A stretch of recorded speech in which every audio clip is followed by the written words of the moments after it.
Phil, you're a 60s child, I understand. And as we said earlier, you were born and raised around Dundonald, isn't that right? And can you tell us a little bit about your childhood? Yeah, I was, first of all, thank you so much for having me tonight. Great to be in sunny Fermanagh. Not always sunny in Fermanagh, I know that, because I'm here quite a lot. But great to be with you all. I grew up in sunny East Belfast, and born in '68. Troubles were just kicking off. Probably was largely in probably through my years living there, probably sheltered from a little bit where we lived. Was largely a lot of policemen and soldiers lived where we were, so it was pretty safe where we were, and around us was obviously stuff going on, buzzing around. But I had a really happy childhood. It was brilliant. My mum and dad were world class, off the charts, brilliant parents. Lost them both early. But I was in the middle of three boys. Sport and football, we lived in a big street. Every lamppost was a goalpost. You know, people had one car then stuck on their driveway because if you kept it in the road, it was going to get hammered with a ball. So it was great, a happy days, really happy childhood. As I say, sport was at the centre of it all. We went to Orangefield Presbyterian Church, that was our local church. We were in Sunday school, Boys Brigade, all of those things. And lots of friends. Every day seemed to be a sunny day. My primary school years and all those things I only recall being happy. I suppose the sad one was that my grandmother, who was only 59, she was knocked down and killed in a car accident, ironically by a couple of police reservists who I think were drinking at the time. But I don't remember too much about that. I mean, my mum was probably, that took its toll on her at that particular time. But how old were you when that happened? I was 11. Yeah, it was 79. Yeah, right. That's hard. 77 actually. It was only 29. So yeah, it was But you were young, and I think my family sort of sheltered me from all that, And but it was.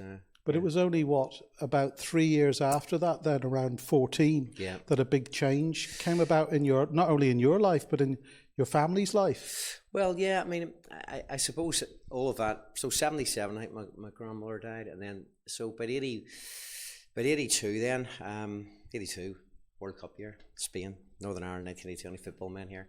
But what I remember about the back end of 1982 was going to Sunday school and BB. Anybody who's a Sunday school or BB officer, anybody Sunday school or BB or youth officers here, anybody does any of that stuff? I've done the past. If you have, well, if you ever do, it's worthwhile you do. But I was a messer. I was a proper messer in the Boys Brigade. I was always up to no good. I don't even want to tell you some of the tall tales we got up to. And the Sunday school teacher was a little guy. He was a little odd sort of a man, is the truth, trying to teach us about Jesus, and we were just messing about. And he said then one week, he said, next week, he says, you come and ask me questions. And we were all laughing and carrying on. But I did have questions. I was 14, I did have questions. And I remember the next week coming back, and Russia and America were involved in the Cold War and all that stage. It was all, everybody was getting a bit trigger happy. And I remember saying to myself, how's the world going to end? And how should we spend Sundays? And these were some of the curious questions I had as a 14-year-old. And he took time to answer them in a very real way for me. And I found myself off on a little journey of realising that going to church didn't make me a Christian any more than going to McDonald's makes you a hamburger, is the truth. And I was aware of that as well. I think that had sort of peaked at that time as well. I was aware of that and thinking, so I guess the question was, what am I going to do with this Jesus? I mean, it's the question all of us face, right? It's the question the whole world face. What am I going to do with this man called Jesus? So at 14, my whole life was set on I want to be a professional footballer. I wanted to push on and be the best I could be in sport. So I understood words like commitment. I understood even at that young age that courage was going to be part of it. So those were words, and I suppose striving for consistency of life. So at that time as well, the other thing happened was my other grandmother had died just of old age too. So there's quite a few things were peaking around that time. But in 1982, in that September, October, I can't remember the exact date, but knelt at my bedside and asked Jesus into my life. And I remember the words. It was, praying and said, I want to commit my life to you, God. Commitment was the word. It was in mine. And said, God, I need you to help me as I go forward. And the next day, because kind of people said, if you do become a Christian, you got to tell people. So next day, now I need courage, because the next day I'm going into school, third year, no old money as it was in school, or fourth year, I can't remember. And you're going in, you're saying to people, saying to your friends, I've become a Christian. And like that was, what are they going to say? But you know what? People said, that's great. I remember one of the so-called hard men in the school saying, he said, you know what? He said, I'd love to be a Christian. He said, but I don't think I could keep it, And I didn't even have the answer for him at that time, but I realised it's not about keeping it, it's about God keeping you. So that was great, and really that was the start of a journey for me. I'll come back to my other grandmother's death in a second, but there you go. Yeah, so you got more involved as well in football through those school years. But then I understand that you went through a really difficult time at the age of 18. Can you tell us something about that, and how, as a believer at this stage, how you got through that with the Lord? Sure. So between 14 and 18, that was great. I was surging on. I was playing for good local youth football teams. I went to a rugby playing school, went to Grosvenor, so they didn't play football, but actually the last year that I was there, they did have a football team, and we actually won the Northern Ireland Cup. So things were good. I had just signed for Ards Football Club, and I could see the journey, the pathway was good. I just met my now wife, so things were great. I was 18, things were super. And then my dad, obviously spoke highly about my dad earlier. My dad died. He got, I suppose then it was called cancer of the blood. It was multiple myeloma, and that was a hammer blow to our whole family, because we couldn't ask for a better father, and self 2 brothers. That was really tough. And my mum, obviously, so she was incredibly stoic and brave, and got her arms around us. I was 18, Colin was 20, Keith was 13. So that was really tough. And there's a moment in there where some of your rationale and your reasoning for to keep going, you're going, I'm not sure if I can keep going here. I remember you watched all the Rocky films. I remember there was a song at that particular time in one of the Rocky films called "There's No Easy Way Out." And Sylvester Stallone's driving around his car deciding where he's going to fight the big Russian giant or not. And because his friend Apollo Creed had got killed by him, and if you followed the story, that was that. But I remember that time going, I'm not sure if I want to keep going here and playing football. I'm not sure if I want to, because part of it was coming home on a Saturday night and telling your dad, he was out in the golf course, coming in saying to him, just saying, here's what happened today. And we all gathered around him, and he told us about his golf. So it was tough. But what I did remember, is come back to my grandmother, my second grandmother died. I remember that he had, and I overheard this conversation in a hallway. He was with his brother and his 2 sisters, and obviously they had lost the last remaining parent from their family. And I remember him saying to them, he said, now listen, this is 3 days after my grandmother died. He said, listen, we have to keep going here. And I remembered that when I was finding that situation myself, saying, can I keep going here? And I realised, you know what, I do have to keep going. And I suppose I've learned in life that the truth is, I'm not sure we tell our young people this well enough. I'm not sure I was told it well enough, but we say to our young people, we say, you can do anything, you can chase your dreams, you can do anything. And of course, if you work hard and you do things, you can achieve lots of things. But the truth is, in this life, as Jesus said, there will be trouble. He didn't say there might be trouble, there will be. Any of us have lived long enough know there is trouble in life, and sometimes it's actually no doing of our own. Sometimes it is, but sometimes it's not. So I realised, I have to keep going here, and thankfully, God was really. I don't want to say there was any. My brothers, my mum, and lots of other people helped, but really, I really started to lean on God then. And say, God, I really need you to help me to keep going here, and He did. Okay, and I've got a list of teams here. Okay, so you mentioned Ards, then there was Linfield and Ipswich, Portadown Distillery, Glentoran. So you got torn into this football career, and maybe you could tell us a bit about that, the highs and lows. Sure. The Lord at work in your career. Yeah, so on that list, you think I have more clubs than Tiger Woods, but yeah, it was good. It was I was pleased to have played with so many good clubs and with so many great players under so many great managers. So I was blessed. I mean, I was an honest professional. I kind of worked hard at my game, and so yeah, it was good. I in those early days, Ards won the Northern Ireland Cup as well. The school had just won it around the same year, so school and club won both. I think when my dad died, the other thing happened when my dad died was I was in that little period where I'd just broken into the first team at Ards, and all of a sudden they say, the manager says, "I'm going to leave you for a couple of weeks," but I wasn't quite sure how to deal with all that. So I actually dropped down and played in the amateur league for 6 months, played in a really good amateur league team, got capped for Northern Ireland against Scotland, and then Linfield signed me off the back of that. So that was a big, I suppose, you look back at moments where you said, gosh, something's really happening here. We signed for the biggest club in the country. That was one.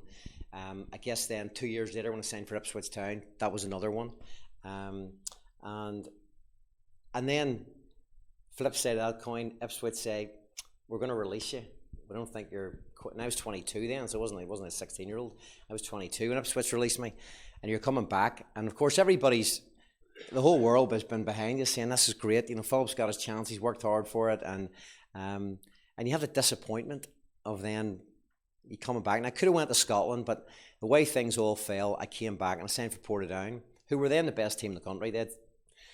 Everybody was queuing up to sign me when I come back. But when you come back, people think because you've been away for a year that you're the next Graham Souness or Roy Keane or whoever it is, but you've only been away for a year. So I come back and I Portadown, I was with Portadown for a year, and then I left Portadown, and in fact Portadown and I kind of fell out. So now you've had another disappointment, and you're going, what's next? And I actually signed for Lisburn Distillery, who were then managed by the former Northern Ireland centre forward Billy Hamilton, and they were down the other end of the table, and you're going, where's my career going here? 23, and you've just had two pretty major disappointments in there. By the way, I really enjoyed my time at Ipswich, and I played a couple of games with the first team and all, and I was poured down and played 31 games with the first team there, so it wasn't like they were disastrous experiences, but all of a sudden you're finding you're coming down the other way. And the joke was that my doctor told me to take a break from football, so I signed for Distillery. So that was the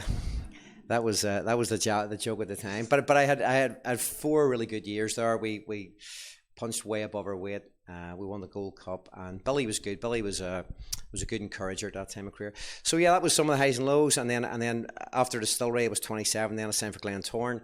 So thankfully, the Linfield fans kind of forgive me because there was a big sort of 6-year gap in there. You're going across the other side of the city, which not many people have done at that stage. And 3 happy years at Glentoran, and won a few trophies in there as well. So I'm just thinking, as you describe your career and those ups and downs and having to get in the car back from Ipswich and what happened in Portadown,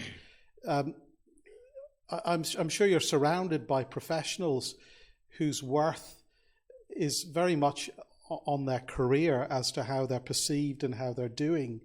Did you find that your Christian faith helped you in that issue of worth? And really, I suppose it feeds into what you're doing now, the chaplaincy role. Absolutely. Those experiences have really helped me in the role that I'm in now. And yes, I mean, the truth is you're trying to figure out what's going on. You're sometimes saying, God, what are you up to here, And but it helped me to learn to trust him. And I was conscious that, perseverance was another value that I realised that I understood as a Christian. The sports people understand. There's some values you think that Christians and sports people understand: commitment, courage, perseverance, striving for consistency. So there was something in me that God was saying, keep going, trust me. Sometimes you were trying to jump into the driver's seat and trying to take hold of it yourself, and sometimes there was a couple of wee things were knocked back. But I think in all of that, Andy, I think what I realised was that God's hand was still in my life. I could see it everywhere else in my life. And those disappointments, you were just looking for the silver linings of what he was doing, and so it helped me to trust him, more than anything. That was the key thing. And that I never felt my value was completely ever, weighted on, I am a footballer. I was just Philip Mitchell. He happened to be, pretty good at it. Yes. And yes, so you got to that terrible stage, didn't you? I suppose you had to retire. Yes. And I know you went into being a salesman, and Yeah. there's all the challenges of fatherhood and Yeah. all of that. Can you describe what happened during that time? I think you were with Umbro, weren't you, for 15 Yeah, years? so I was the back end of my career with Glentoran. I was working for the sports brand Umbro. Was with them for 15 years. So I was a salesman. I covered all around Northern Ireland, Scotland. So I was around the country all the time. I'm not sure I ever wanted to set out to be a salesman. I was interested because it was a sports brand. In fact, they were a football brand. So you were selling sports shops, football boots, and you were selling them the new Manchester United kit and blah blah blah. So it was all quite exciting, and got to meet lots of I suppose the football top professionals of that time, and they came over here. So Alan Shearer, it was a great. Alan Shearer came over for a dinner in the Culloden Hotel when we had our first Umbro Football of the Year dinner, and my middle son Joan at that time was only 4, but we persuaded Alan in between doing the two events. He was doing an event at Ashfield School and doing an event at Culloden. We said, Alan, do you want to come up and meet the boys? So the guy who was his handler from Umbro was kind of looking at me going, this wasn't in the game plan, we're going to have to meet your family. But anyway, so he comes into my house, goes in. Leslie had mince pies and a cup of tea for him, sat and watched the West Ham Manchester United game, and my 3 boys are going, this is unbelievable, Alan Shearer's on ours, right? And the next day, Jonah was, like I say, about 6 at the time, and the Monday afternoon, the teacher would have got them all around. I guess these are teachers, and she would say, okay, what did you all get up to at the weekend? He said Alan Shearer was in our house. And my wife went to pick my son up then later in the day, and the teacher said, your Jonah's a wonderful imagination. So let's say, and that was true. So it was good, yeah. But during that time, and this is I suppose an important part of my story here. During that time of Leslie and I got married when I was 27. So had the 3 boys. I was working for Umbro, retired from football. I'd probably throw myself in with the boys, you know. So it was kind of, I love being a dad, and it's still the biggest privilege of having my life being a dad. But I got busy with my job, really busy with my job, and whilst I was enjoying it, and God started sliding out of my view, and I was going, oh my goodness, and I was going, and before I know it, and I promise this is over a period of about 5 or 6 years. This was so subtle. This was nothing, no major dramas, but all of a sudden I was looking in the mirror at the worst version of Philip Mitchell, and I'm going, how did I get back? And this is like the prodigal son story. This really is, because I'm saying to myself, how did I get here? What am I going to say? What's God going to say? What's other people going to say? All these questions whirling around your head. And there's a come to moment where you say, I know the misery that I've had now of not living with God at the centre of my life. And that was a very, just gently got worse and worse over 5 or 6 years. And I'm saying, I don't want to live like this, but I didn't quite know how to get back, Andy, you know. And thankfully I had a pastor who took a wee interest in me, because I wasn't really going to church that much at that point as well. And a pastor took a wee interest in me, and he said, you want to go for a coffee someday? And he said, I'll come down to your showroom. Umbro had a big showroom, size of this place. And so he came down, he just allowed me to talk, and I just needed somebody to tell him a story. And so I was glad he was there, because use that word commit again, and I wanted to recommit and fully commit my life to God again. So that was 2010. That was 13 years ago. And so that was an important part of my story. There was a lot of it where you sort of were saying to yourself, how did I get here? But God's just really from then is chipped away at me there.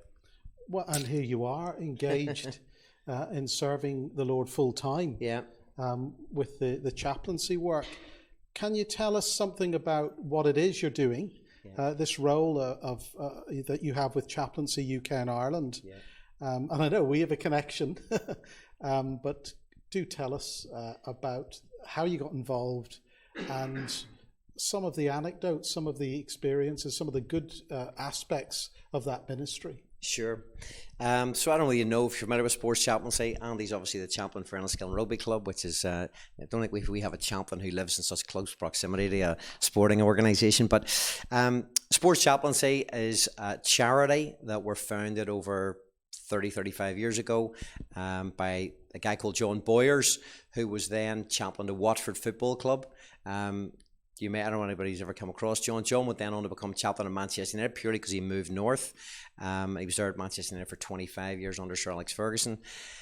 And he really started the ball rolling, I guess, in professional sport, particularly football and also then rugby, cricket and hockey, where professional and grassroots and amateur organisations in England and Scotland started to think this would be a good idea to have a chaplain. So the chaplain is there. It's different from hospital chaplaincy, it's different from prison chaplaincy, school chaplaincy, all of those things you might see chaplaincy come up before, because in them situations you're there by right. You know, if you're a hospital chaplain, you're there by right because that's how the deal is between the hospital and your particular denomination. But in a football club, you're there by invitation. So the chaplain's there, he's asked, and the role of the chaplain is really very simple. He's there to build relationships with people, help them through difficulties in life, and help them ask some of them big questions, answer some of them big questions in life. And I think one of the reasons why sports chaplaincy has grown enormously is that sports clubs realise that we're bringing someone of God to them. We're bringing someone who's going to provide care and love to them. We're not saying to them, you know, please come to our church, please come to this service, please come to that service. And of course, we do want them to come to the churches. We absolutely do. But as a starting point, I think they're intrigued by the fact that we would want to go and serve them, provide spiritual care, pastoral care for them. And so it's been brilliant. It's been a brilliant journey. We've got chaplains now, over 200 chaplains serving across the island of Ireland. We've got chaplains in football, in rugby, in golf, hockey, cricket. We do a lot of event chaplaincy. We've got chaplains looking after the surfers in Bundoran. We've got chaplains work. You know him. Matt Tuttleby. Yes. So yeah, have you come across Matt? Yeah. So it's been brilliant, really good. I had the privilege last night. I was at the football writers' dinner at the City Hall in Belfast last night, and was asked to say grace at the dinner, and a chance to say a little bit more as well. So it's been great, and we've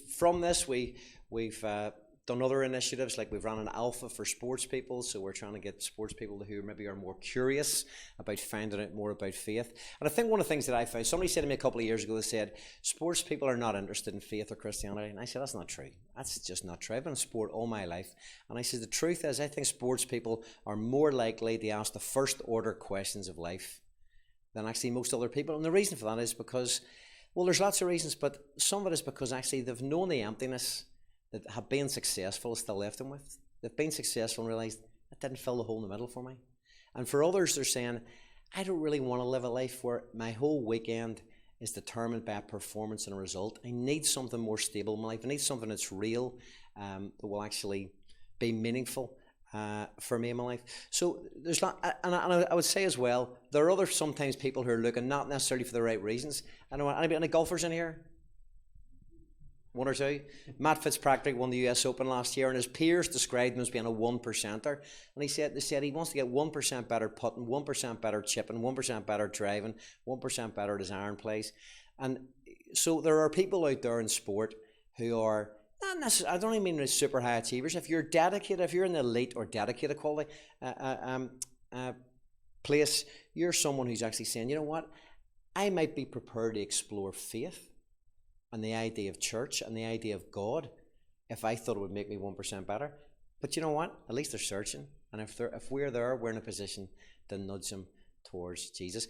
Everything a chaplain does should be about pointing people towards Jesus. And that can be just through their way of being, they're carrying the presence of God, praying for people, sometimes praying for people, praying with people, little practical acts of kindness, and of course being able to share a word in season. So it's a brilliant ministry. It's grown enormously. We have a lot of national governing bodies who not only endorse our work, but actually fund our work as well. So it's been really exciting, and it's been a real privilege for me to be part of it all, Andy. Yeah, and we're encouraged even locally. I know that even recently there's a chaplain now in Clogher Valley Rugby Club as well as here.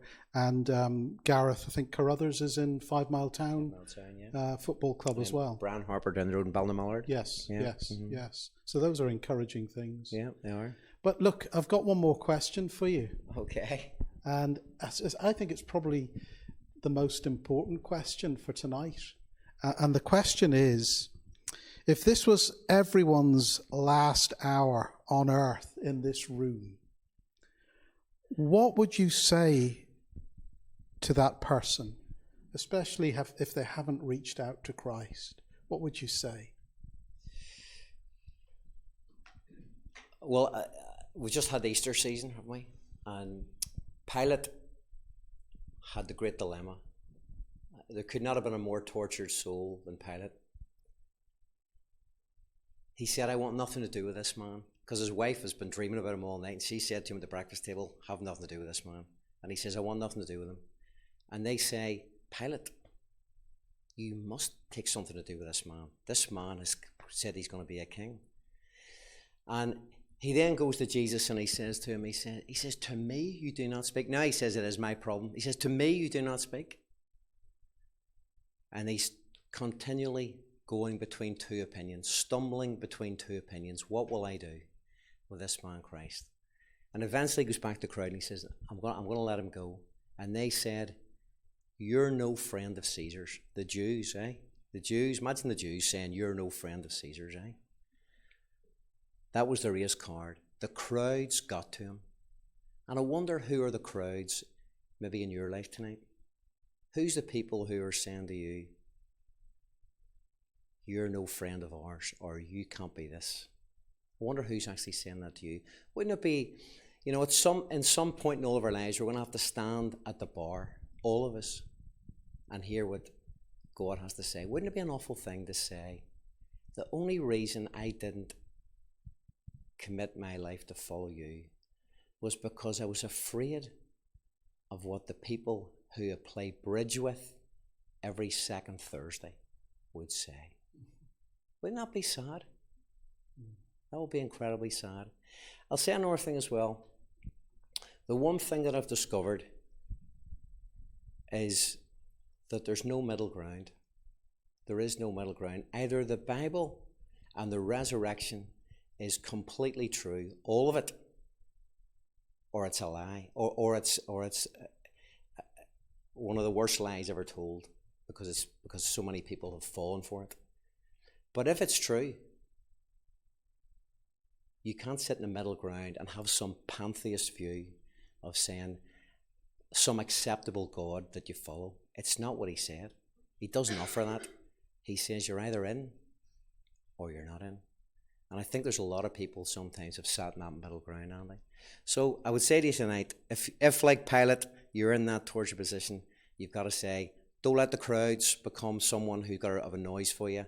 Don't be looking for excuses. He was a tortured soul. He actually knew the right thing to do. Isn't that amazing?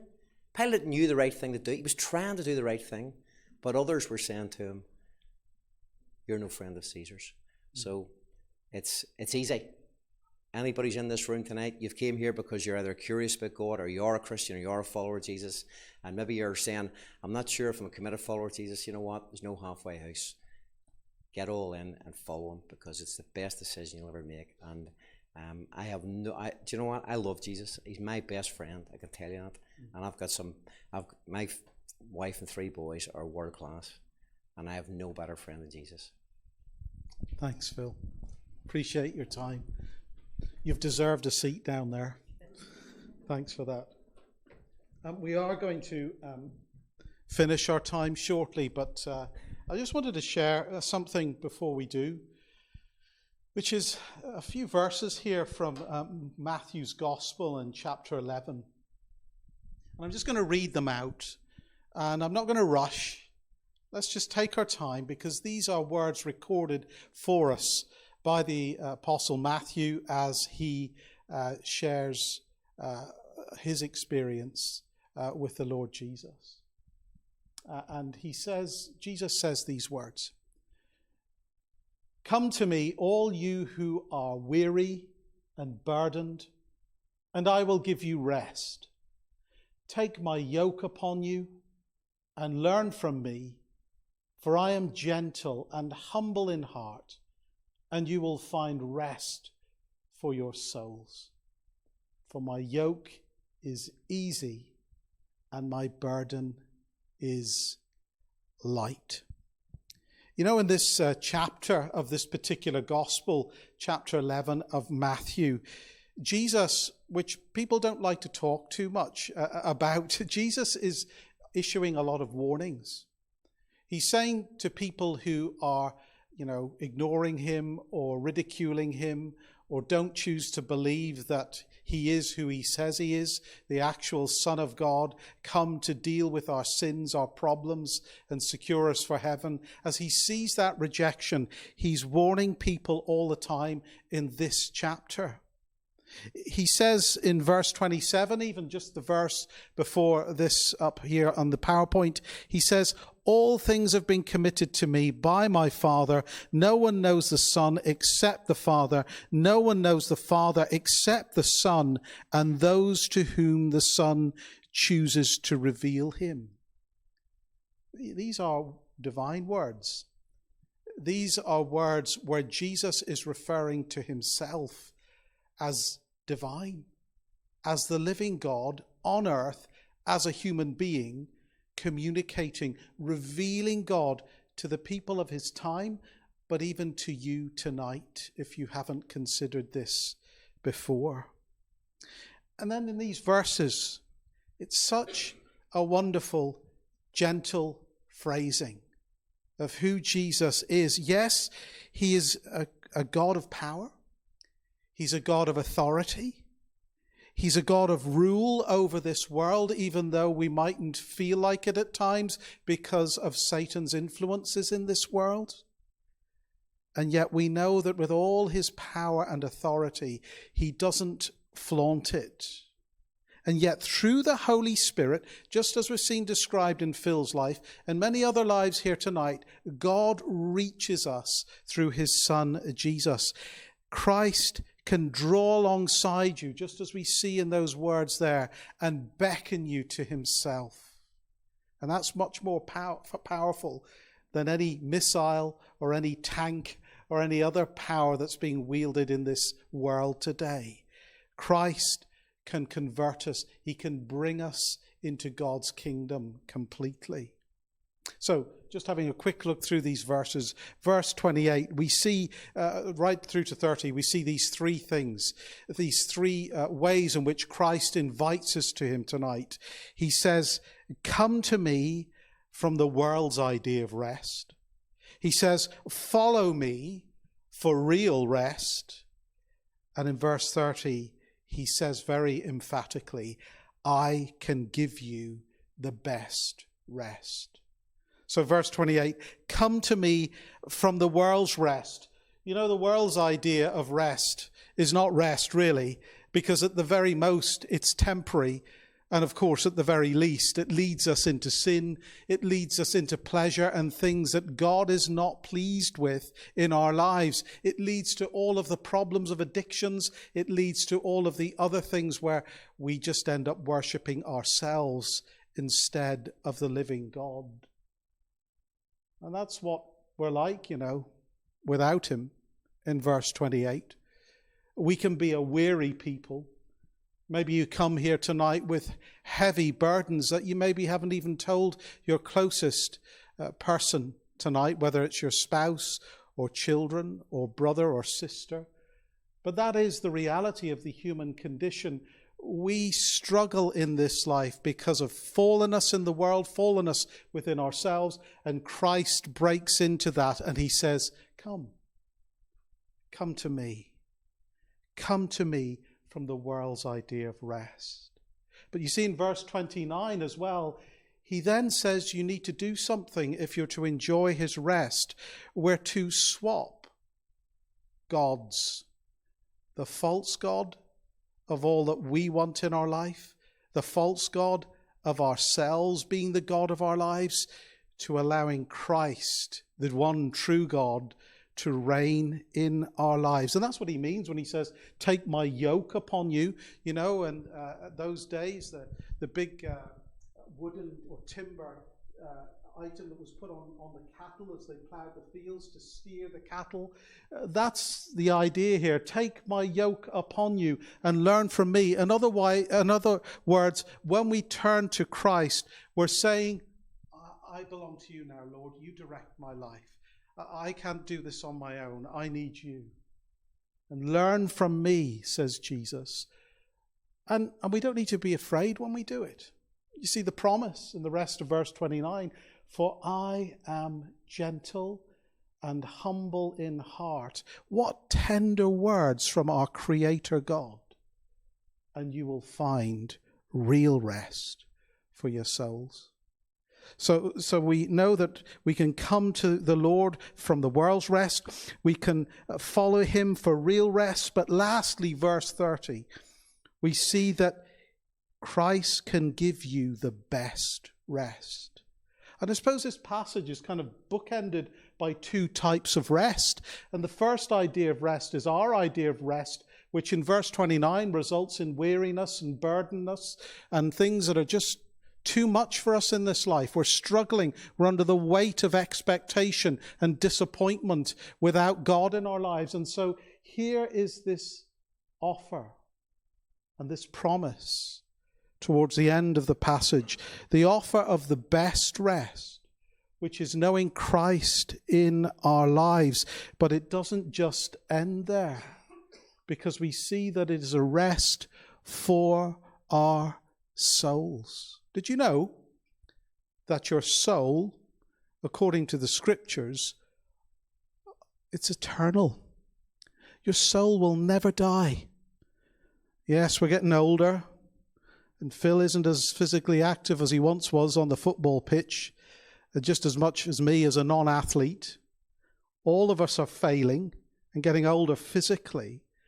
But our souls are eternal. And Christ's promise to you tonight in this word is that he will give you full rest for your souls. That means you will be with him forever if you turn to him and take his yoke upon you and trust in him for the forgiveness of sins and for the promise of forgiveness and eternal life. That's the promise that Christ gives us tonight.